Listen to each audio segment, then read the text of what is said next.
Kayak gitu nge-scroll ya. Awas mah. Nyep rekaman ke. Rika jereyang ya. Rika ngrungokna ngomong. Ya, assalamualaikum warahmatullahi wabarakatuh. Selamat datang di channel MTS Muhammadiyah 5 Teman Sehari. Selamat Idul Adha 1441 Hijriah. Mohon maaf lahir dan batin. Pada kesempatan siang hari ini Pak Guru akan menjelaskan kaitannya pengertian aliran seni lukis untuk materi di pertemuan kelas 9 yang ketiga di bulan Agustus. Yang pertama, Pak Guru akan menjelaskan pengertian aliran. Ya, menjelaskan pengertian aliran, di mana aliran adalah genre. Ya, genre atau pengelompokan sesuai dengan kemiripannya satu sama lain. Seperti halnya dalam kehidupan sehari-hari pastinya kalian sudah tahu aliran atau genre. Seperti halnya kalian menyukai genre sebuah musik. Ya, biasanya kan ada beberapa orang yang menyukai genre sebuah musik. Genrenya apa? Dangdut.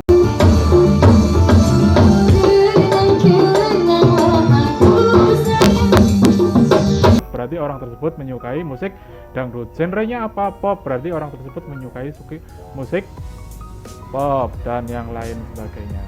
Ya, itulah pengertian dari aliran. Terus selanjutnya Pak Guru akan menjelaskan beberapa aliran di sini, ya, di mana nanti ada aliran representatif, naturalisme, realisme, naturalisme, romantik, ekspresionisme, impresionisme, surrealisme, dan non-representatif. Nah, sebelum Pak Guru menjelaskan kaitannya dengan aliran-aliran seni rupa, silahkan yang belum subscribe, silahkan di subscribe terlebih dahulu agar kalian bisa memperoleh informasi-informasi pembelajaran kaitannya dengan pembelajaran seni budaya. Oke guys, kita lanjut ke pengertian yang pertama, yaitu pengertian representatif. Nah, representatif sering kita dengar pada sebuah keseharian kita, yaitu representatif kaitannya biasanya dengan bangunan representatif, yaitu representatif itu adalah menggunakan keadaan nyata pada kehidupan, ya, kehidupan masyarakat dan gaya alam. Biasanya seperti itu, lukisan-lukisan yang bergaya representatif itu adalah menggambarkan kehidupan nyata pada alam. Jadi tidak ada istilahnya penambahan unsur lain, ya. Jadi benar-benar lukisan tersebut itu sesuai dengan kondisi alam tersebut, ya. Jadi seketika alamnya cerah, ya digambarkan cerah. Seketika, jadi istilah sekarang itu tidak ada istilah edit mengedit. Nah, jadi kalau objeknya sudah seperti itu, alamnya sudah seperti itu, pastinya ya hasilnya juga akan seperti itu. Jadi tidak ada istilah edit mengedit, atau istilah sekarang itu adalah no tipu-tipu. Nah, selanjutnya di sini ada beberapa tokoh-tokoh yang istilahnya itu mengambil aliran atau membidangi aliran seni lukis representatif, di mana yang pertama itu ada Wardoyo, ya. Di sini adalah tokoh-tokoh seni lukis yang membidangi aliran representatif. Yang pertama ada Wardoyo, Bapak Wardoyo, ya. Ada Trubus, ya, Trubus, Tarmizi, dan Duloh. Nah, itulah tokoh-tokoh yang membidangi aliran seni lukis, yaitu pada aliran representatif. Nah, biasanya representatif itu cenderung lukisannya akan mengikuti keadaan alam yang sebenar-benarnya. Dan di sini, di video ini, seperti Pak Guru ngomong kaitannya dengan representatif, kalian bisa nyimak bahwa video yang ditampilkan ini adalah salah satu contoh dari aliran-aliran yang Pak Guru jelaskan. Nah, setelah kita membahas kaitannya dengan representatif, kita akan beralih ke naturalisme. Naturalisme, sering kita lihat atau sering kita dengar kata-kata natural, ya. Kata-kata natural. Natural itu adalah artinya itu alami, dan isme itu adalah aliran. Berarti aliran yang alami, merupakan aliran seni yang mengutamakan kesesuaian dan kemiripan objek yang dilukis agar terlihat natural dan realistis atau sesuai dengan kenyataan, ya, sesuai dengan kenyataan. Sebenarnya sama dengan representatif, tidak ada istilah edit mengedit atau tipu menipu, ya. Jadi naturalis, ya, naturalis itu adalah natural, bawaan dari alam. Seperti halnya kalian mempunyai wajah yang cantik bukan hasil dari makeover, make up, lipstick dan yang lain sebagainya, tetapi apa? Kalian cantik karena alami, ya. Jerawatan ya keton jerawatan, ya panuan ya keton panuan. Jadi tidak ada salah, jadi tidak ada istilah jerawatan terus ditutupi dengan make up, ditutupi dengan bedak dan yang lain sebagainya. Jadi kalau kalian baru bangun tidur belum mandi, itulah wajah asli kalian, belum ada istilah tipu menipu.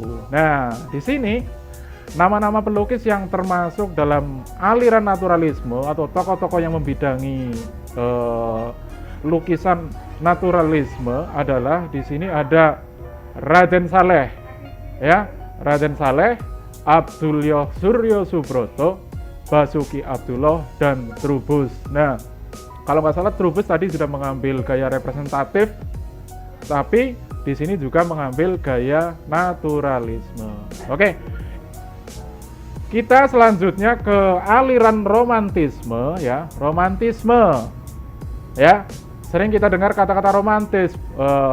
Romantis, bisa dibilang romantis itu biasanya itu cerita kaitannya dengan cinta baru dikatakan romantis. Padahal romantis aslinya adalah cerita, ya. Romantis itu adalah cerita dan isme itu adalah aliran. Jadi aliran cerita, lukisan yang menggambarkan sebuah cerita dalam kehidupan manusia, hewan ataupun yang lainnya. Nah, di sini romantisme merupakan aliran seni lukis yang berusaha menampilkan suatu lukisan dengan indah dan fantastik. Aliran romantisme melukiskan tentang suatu hal yang bersifat romans, ya, atau sebuah cerita seperti sebuah tragedi, sejarah maupun pemandangan alam yang menampilkan suatu lukisan dengan fantastik. Ya, jadi yang namanya romantisme itu adalah sebuah cerita. Jadi lukisan tersebut itu menceritakan sesuatu. Biasanya lukisan kaitannya dengan cerita sebuah manusia. Contohnya itu lukisan kaitannya dengan peperangan, ya, kaitannya dengan kehidupan hewan, kehidupan seseorang, kehidupan di pasar, dan yang lain sebagainya. Itu adalah romantisme. Jadi romantisme, ya, itu adalah lukisan yang mengambil aliran cerita kehidupan. Jadi jangan salah tafsir, romantisme itu yang berbau cinta, tidak. Romantisme berasal dari kata roman, yaitu cerita, ya. Mentah itu menceritakan apa saja, ya, menceritakan apa saja, intinya adalah menceritakan sebuah kehidupan, ya, manusia, hewan ataupun alam.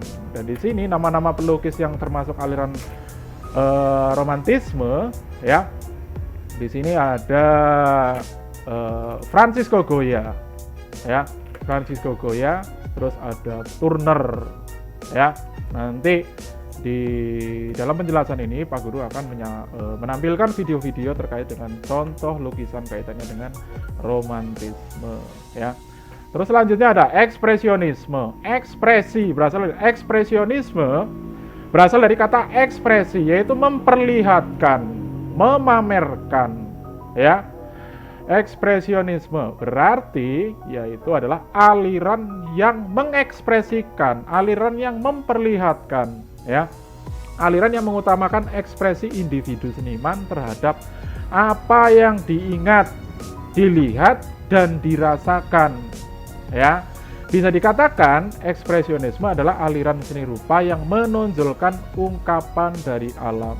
Nah, seperti halnya kalian, ya, seperti halnya kalian melihat sesuatu, ya, sesuatu yang mungkin kalian jarang lihat, ya. Nah, penuh dengan ekspresi seketika kalian melihat mungkin sesuatu yang besar yang biasanya kalian lihat kecil. Nah, ekspresinya seperti apa? Ekspresi kaget, ya. Ekspresi kalian menerima uang dengan jumlah yang besar yang biasanya kalian mungkin menerima uang 5.000 atau 10.000, dan seketika kalian menerima uang 1 juta, pastinya kalian akan kaget, terbelalak matanya. Nah, terbelalak itu adalah salah satu contoh dari ekspresi, ya, ekspresi. Nah, jenis-jenis ekspresi itu apa saja? Menangis, senyum, tertawa, bahagia, dan yang lain sebagainya itu adalah contoh-contoh dari ekspresi. Nah, bisa dicontohkan nanti mungkin lukisan yang mengambil aliran ekspresionisme itu biasanya lukisan-lukisan yang menampilkan wajah ekspresi, entah itu lukisan menangis, entah itu lukisan tertawa, entah itu lukisan orang sedih ataupun yang lain sebagainya, ya. Nah, dan di sini tokoh-tokoh aliran seni lukis yang mengambil gaya ekspresionisme di sini adalah Vincent van Gogh, ya. Ini adalah salah satu pelukis dari Belanda. Avandi, ini adalah salah satu pelukis yang sedang dicari-cari koleksinya, Avandi, ya. Paul Gauguin, ya, dan yang lain sebagainya. Itu adalah salah satu tokoh-tokoh atau beberapa tokoh-tokoh yang mengambil gaya ekspresionisme. Ekspresi, biasanya lukisan tersebut adalah kaitannya dengan wajah seseorang, ya. Oke, bisa dimengerti ya. Nah, dan selanjutnya Pak Guru akan membahas kaitannya dengan impresionisme. Nah, apa sih impresionisme? Nah, makanya silakan disimak nanti pembahasannya seperti apa. Impresionisme adalah aliran seni rupa yang penggambaran kesannya harus sama persis atau sesuai dengan saat objek tersebut dilukis. Jadi tidak boleh mungkin kejadian hari ini yang digambar itu tidak akan sama dengan kejadian hari esok. Ya, apa yang dilihat hari ini ya seperti itu, begitu loh. Jadi harus benar-benar sama persis pada kejadian hari ini. Ya, seketika kamu melihat, oh gambarnya seperti itu, ya, oh awan hari ini bagus sekali, ya, dilukis. Nah hasilnya ya pada saat hasil hari ini, bukan hari esok. Karena apa? Hari esok belum tentu. Mungkin salah satu objek awan yang kalian lihat ataupun gunung yang kalian lihat itu akan tampak sama seperti apa yang kalian lihat pada hari ini. Jadi bisa dikatakan itu adalah kesan sesaat.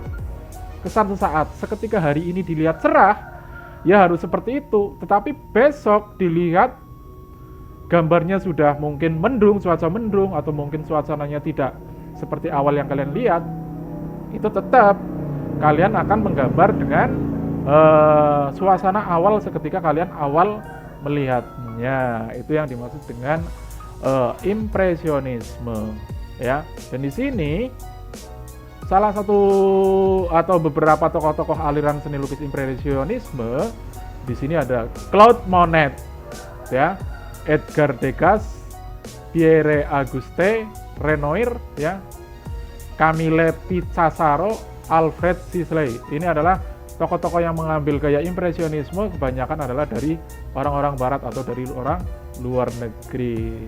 Dan selanjutnya di sini ada aliran surrealisme. Sur artinya adalah melebih-lebihkan, biasanya melebih-lebihkan, ya.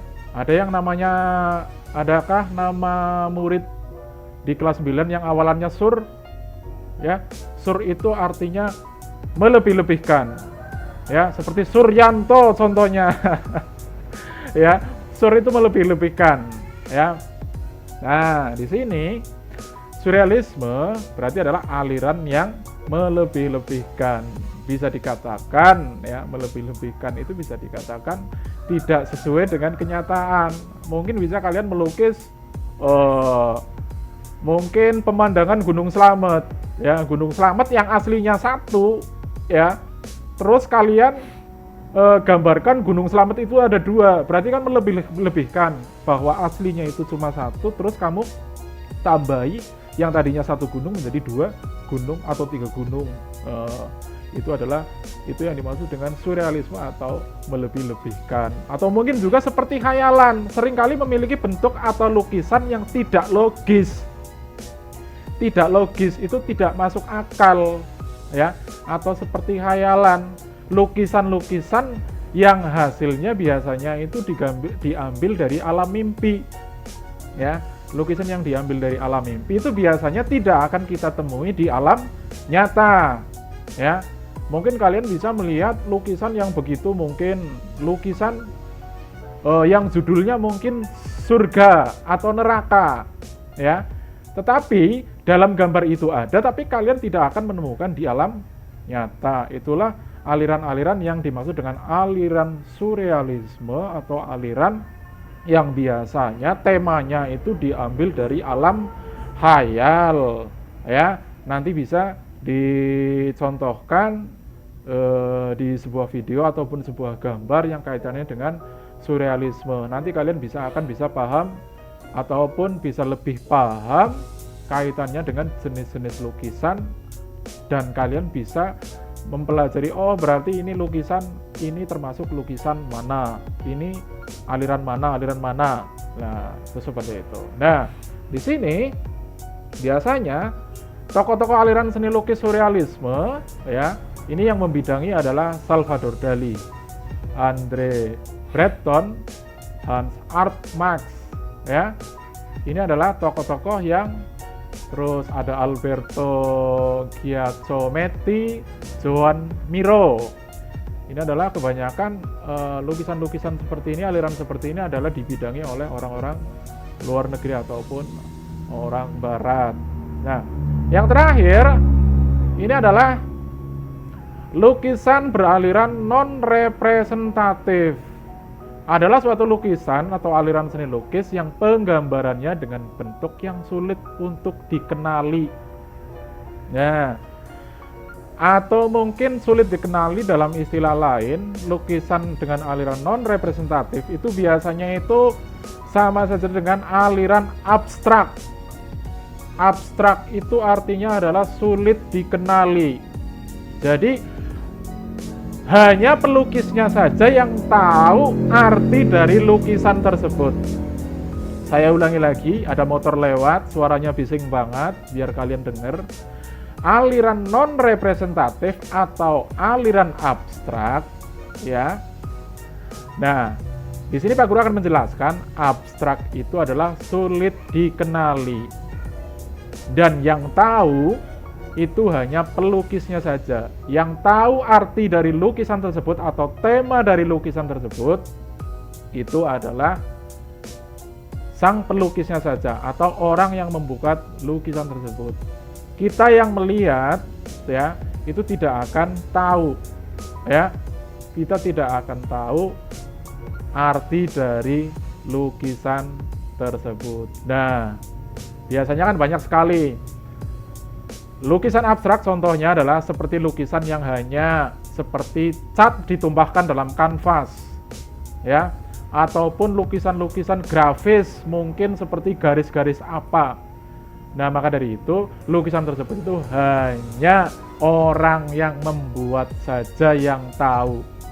Kita yang menonton atau kita yang menjadi konsumen dari lukisan tersebut itu tidak akan tahu sebelum kita tanya, ini lukisan ini mengandung arti apa, ya, bisa dipahami. Dan di sini tokoh-tokoh yang membidangi lukisan abstrak, di sini ada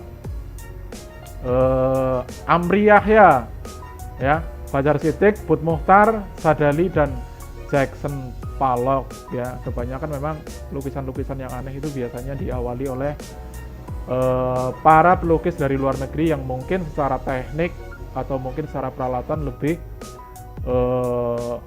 lebih bagus mungkin, ya, lebih bagus, ataupun secara teknologi mereka lebih mumpuni dibandingkan oleh pelukis Indonesia. Tapi tidak menjadi kemungkinan Indonesia terpuruk di dalam seni rupa ataupun seni lukis, tidak, ya.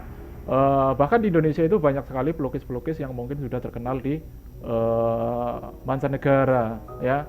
Dari Karangponcol, ya, Taman Sari juga banyak pelukis-pelukis yang sudah terkenal di tingkat nasional, ya, seperti di Taman Sari, ya, seperti yang Pak Guru tahu, ya, masih keluarga dengan Pak Guru. Itu ada Bapak Sogol Mustafa yang sekarang tinggal di Kampung Rambutan, ya. Dia adalah salah satu pelukis nasional yang mengambil gaya naturalisme ya. Nanti akan Pak Guru lihatkan ya, siapa sih Bapak Sogol Mustafa, pelukis dari Kecamatan Karangmoncol yang sekarang tinggal di Kampung Rambutan, Jakarta, yang sekarang sudah menjadi pelukis nasional, sempat kemarin diundang ke Timor Leste, Timur ke Ambon juga untuk menjadi dewan juri di ajang lomba melukis tingkat nasional. Oke ya, mungkin itu saja yang perlu Pak Guru sampaikan pada kesempatan siang hari ini ya. Mudah-mudahan bermanfaat ya.